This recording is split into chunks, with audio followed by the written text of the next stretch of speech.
Welcome to the Iran This Week podcast for the week ending August 5th, 2011. Let's head right into a review of this week's news about Iran.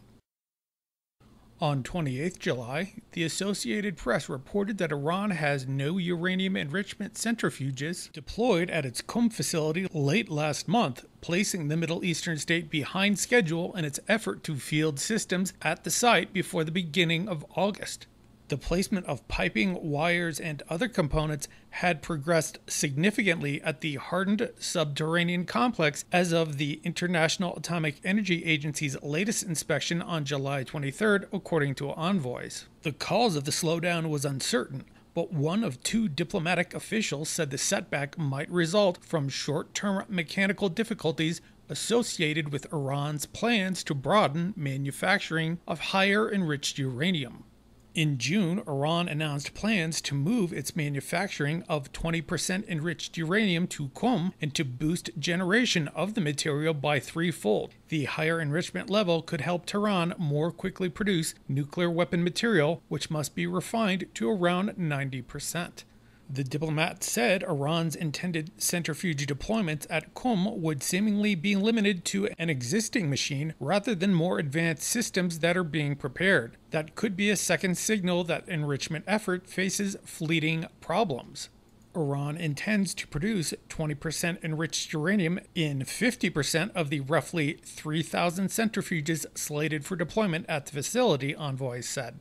Meanwhile, Iranian scientists succeeded in building high-voltage switching systems critical for activating detonators to initiate a nuclear weapons fission reaction, says a summary of a 2008 scientific journal article apparently co-written by the victim of a recent fatal shooting in Tehran. The document, titled Designing, Manufacturing, and Testing a Closing Switch, includes details about the designing, simulating, building, and testing of the component. The switch in question has been manufactured, and the results of tests show that the switch worked properly and meet expectations, its summary states. The article's name hints at an explosive application, though the component in question has civilian uses, a former UN atomic auditor said. Mojtaba Dadashnejad, one co-author of the document, had previously contributed to multiple reports on experimental detonations, the source added. The article was also credited to Daryaush Rezaeinejad. Tehran asserted last month's attack had killed an electronics student who had the same or a similar name. An official with an IAEA member state confirmed the name of the shooting victim. Elsewhere, a majority of officials in Washington and other capitals seem to believe that economic penalties imposed on Iran are so far insufficient for Western powers to achieve their central goals related to Iranian atomic efforts, according to a U.S. Congressional Research Service report published last month. On 3 August, Reuters reported that Iran could have nearly $5 billion of cash trapped in South Korea by the end of the year as sanctions stop it repatriating money from oil sales, Korean government sources with direct knowledge told Reuters on Wednesday. Sanctions do not penalize non-U.S. refiners from buying Iranian crude, but they make it hard for foreign banks to pay the Islamic Republic the hard currency that makes up around 50% of government revenue. South Korea is one of Iran's top crude buyers, importing around 230,000 barrels per day on average, based on total imports in the first half of the year. Its refiners are paying Iran for oil into bank accounts in South Korea. The trapped cash has already reached up to 4 trillion won, approximately $3.82 billion, according to one of the sources, who could not be named due to the sensitivity of the issue, that could reach 5 trillion won, or $4.76 billion, by the end of the year, the source added. On 3 August, Reuters reported that Iran's parliament approved President Mahmoud Ahmadinejad's candidate as oil minister on Wednesday, putting a military commander who is under international sanctions in charge of production in the world's fifth biggest crude exporter. A huge majority, 216 of the 246 lawmakers present, voted in favor of Rostam Qasemi, a Revolutionary Guards commander. This proved a rare victory for Ahmadinejad, who has been severely criticized by Parliament in recent months. Qasemi takes control of the oil ministry as Iran holds the rotating presidency of OPEC, where it has strongly resisted calls by more Western-friendly producers to increase output quotas. Qasemi's most important task will be to stem declining output from Iran's mature oil fields and develop vast gas resources where sanctions have restricted foreign investment. As head of Khatam al-Anbiya, the Guards Engineering and Construction Company, a position he now relinquishes, Qasemi drew attention of Western countries that believed the Revolutionary Guards and affiliates are involved in efforts to develop nuclear weapons for Iran.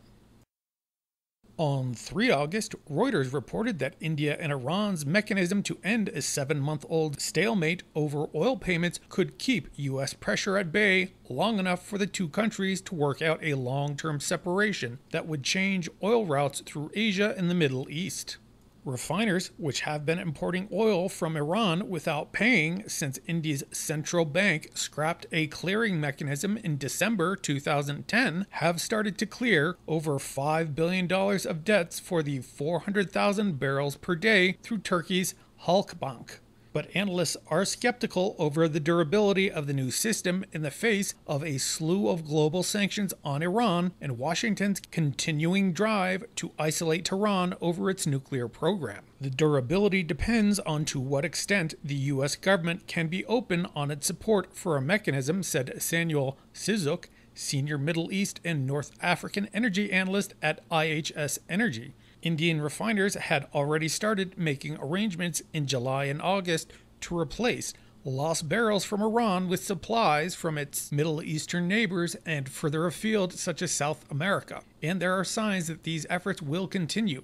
A U.S. ally and Iranian rival, Saudi Arabia, has sold 3 million barrels of extra crude to India for August after 2.7 million barrels sent in July. On 4 July, the Wall Street Journal reported that moves by Iran to deploy more advanced centrifuge machines for the production of nuclear fuel are raising new concerns that Tehran could significantly shorten the time it would need to produce nuclear bombs. In recent weeks, the Atomic Energy Organization of Iran had notified United Nations inspectors that it had begun deploying what are described as second and third generation centrifuges at its uranium enrichment facility in the city of Natanz, according to diplomats briefed on the correspondence. Tehran has also said that it plans to set up these advanced machines at an underground uranium enrichment site run by Iran's elite military unit, the Islamic Revolutionary Guard Corps, near the holy city of Qom. Iran denies that it seeks to develop nuclear weapons. The more advanced centrifuges, called the IR-2Ms and the IR-4s, are believed to be capable of enriching uranium at rates 3 times as fast as those Tehran currently uses, the IR-1 centrifuge. Any significant deployment of these machines in coming months, said U.S. and European officials, could significantly shorten the time in the Obama administration's assessment that Iran could produce the highly enriched uranium needed to create nuclear weapons.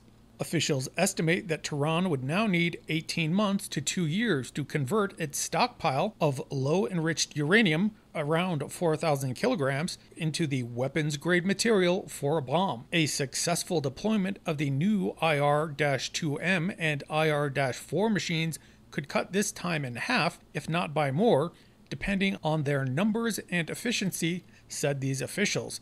Nuclear experts estimate Iran has enough low-enriched uranium to produce nearly 4 bombs if the material is further enriched to weapons grade. On 4 August, AFP reported that Turkish authorities seized an Iranian arms shipment meant for Syria, a German newspaper reported on Thursday. The Munich-based Süddeutsche Zeitung reported that diplomatic sources said the weapons were meant for Hezbollah. According to the newspaper, Turkish security forces stopped a convoy of trucks carrying a large quantity of weapons and ammunition in the south-central city of Kilis, which is adjacent to the Syrian border. Ankara refused to either confirm or deny the report, which did not detail where the arms were intercepted. This was not the first time Turkey has been able to foil an Iranian arms shipment to Syria. In March, Ankara informed the UN Security Council it had seized an Iranian cargo plane headed to Syria with a cache of weapons in its belly. The shipment, which was in clear violation of a UN arms embargo, included some 1,800 mortar shells, 60 AK-47 assault rifles, and 14 machine guns. The plane was stopped several days after the Israeli Defense Forces intercepted the Victoria, an Iranian arms vessel bound for Syria. On 4 August, the Associated Press reported that nearly half the companies known to have worked in the Iranian energy sector recently halted commercial work there, a U.S. agency reported. Washington and its European allies have hit Iran with economic sanctions targeting its energy sector as punishment for its controversial nuclear program. The U.S. Government Accountability Office, in a 26-page report, found 16 companies from the China National Petroleum Corporation to Italy's Edison remain active in the Iranian energy sector. Foreign firms, however, have pulled back significantly from Iran, the report said. Of the 41 companies listed in the 2010 report, 20 were moving out of the Iranian oil sector. Those that withdrew said it was becoming too difficult to do business in Iran. The report notes that although some companies are moving out, Indian and Chinese state oil companies are making up the difference. The GAO report noted that it wasn't tasked with examining whether the companies doing business in Iran had met the legal requirement for doing so under the Iran Sanctions Act, nor was it making specific recommendations. Iran ranks in the top 3 in the world in terms of oil and gas reserves. As of 2009, the report said Iran received 66% of its total revenue from energy. On 5 August, UPI reported that there are at least 6 international investors ready to back Iran's plans to build a natural gas pipeline through Iraq to Syria, the Deputy Oil Ministry said. Iran, Iraq, and Syria last month signed off on a proposed 3,480-mile natural gas pipeline from the South Pars gas complex in the Persian Gulf. Iranian Deputy Oil Minister Javad Oji told the official Islamic Republic news agency that international lenders were lining up to support the multi-million-dollar project. 6 to 7 international investors have announced their readiness to finance, design, and construct the pipeline carrying 3.8 billion cubic feet of Iranian natural gas to Iraq, Syria, and European countries per day, he was quoted as saying. Tehran suggests the project could rival Europe's Nabucco pipeline, a project in which Iran was eager to take part. On 5 August, the Associated Press reported an explosion struck an oil pipeline in Iran's oil-rich southwestern province of Khuzestan early Friday, triggering a blaze that took firefighters hours to put out, news agencies reported. Abdul Hussein Rezaizadeh, spokesman for the province's branch of the Iranian National Oil Company, told the official IRNA news agency that causes of the blast and the subsequent fire were under investigation. There were no immediate reports whether anyone was injured in the incident. The semi-official Mer news agency said the explosion happened at around 1:30 a.m. near Susa, around 430 miles southwest of Tehran. The flames rose 130 feet up into the sky, the report said. The pipeline feeds up to 4,000 barrels of oil a day to the nearby Avaz oil processing unit, some 62 miles south of the site of the explosion. Iran's oil and gas sector have been hit by an increasing number of explosions recently, but authorities rarely provide any explanation for them. Most of the pipelines are decades old and have been encumbered with lack of maintenance and frequent technical failures. However, there have been occasional cases of sabotage, mostly reported in the northwest.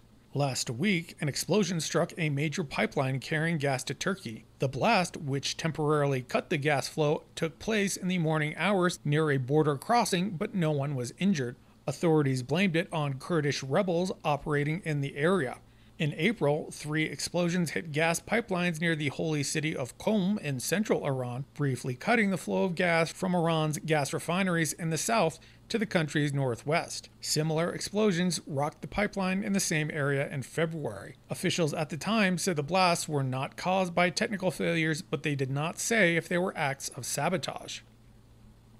And that concludes the news roundup for this week. Please send any feedback on the above stories to IranThisWeek at artkeller.com. And now it's time for questions and comments from the desk of Art Keller.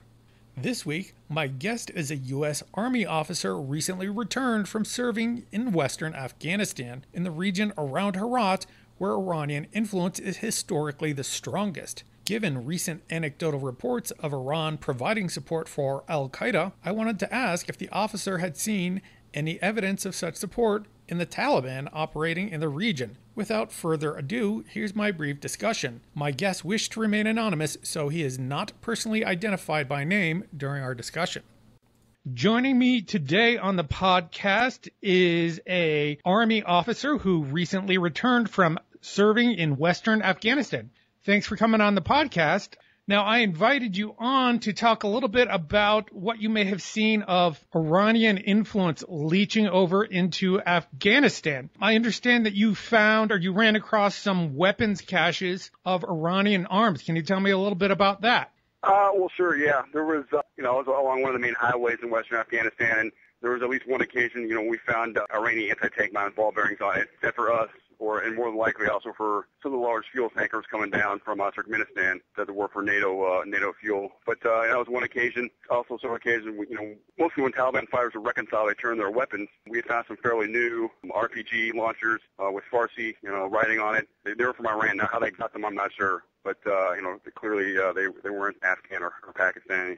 One of the things that was in the news about a month ago was the Secretary of Defense back in the final days of his service was saying that the Iranians were supplying rather high-tech explosives to Shia militias for use against Americans in Baghdad. Did you see any of those or hear news of any of those showing up in Afghanistan? No, where I was at, the IEDs were still very, basic and rudimentary. They were all pressure plate, wooden slats tied together with metal bands and, homemade explosives made there in Afghanistan. Certainly, there were lots of stories of that the local district police chiefs would tell me, hey, these Taliban leaders are not here. They're in Iran in a refugee camp. And I would ask them why are they in a refugee camp, and they said, well, the refugee camps, they receive training and some funds to come back from the refugee camp to Afghanistan and operate. So that's a guy telling a guy. So that's probably went through two Afghan conversations, which, they're Afghans, so there's probably a little exaggeration involved. But that's the story I got from them.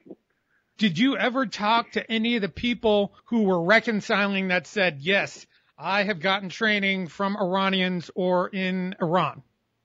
No, I didn't handle a lot of the debriefs, but just through the police chief and the NDS actually too, who kind of runs the reconciliation process. That they go to Iran, especially from Herat, and it was so close to get there. That they would go over and get some training and some classes, and also maybe sometimes some funding from over there. Did anyone identify what group was training it? Was it the Quds Force of the Revolutionary Guard, or who's supposed to be doing the training? They never said. I mean, I had my guess that it was Quds, but no one ever came out and said it, so there's no way I could ever verify that. Okay, so at this point, what we have sounds like is just anecdotal evidence, but nothing like no smoke and gun type proof. Yeah, exactly. That's right. A lot of anecdotal evidence, but no exactly smoking gun. No one came out and said, hey, I was in Iran, this is what I got. Because really, in Afghanistan, once you reconcile, okay, now you're our friend, we'll kind of wipe away your bad deeds in the past, and now you work for us now. So not a real witch hunt, for what they did prior to, unless they had killed Americans or Afghan soldiers. If they had not done any of that, then, they're welcome back into the Afghan government's arms, and no questions were asked, really. Huh.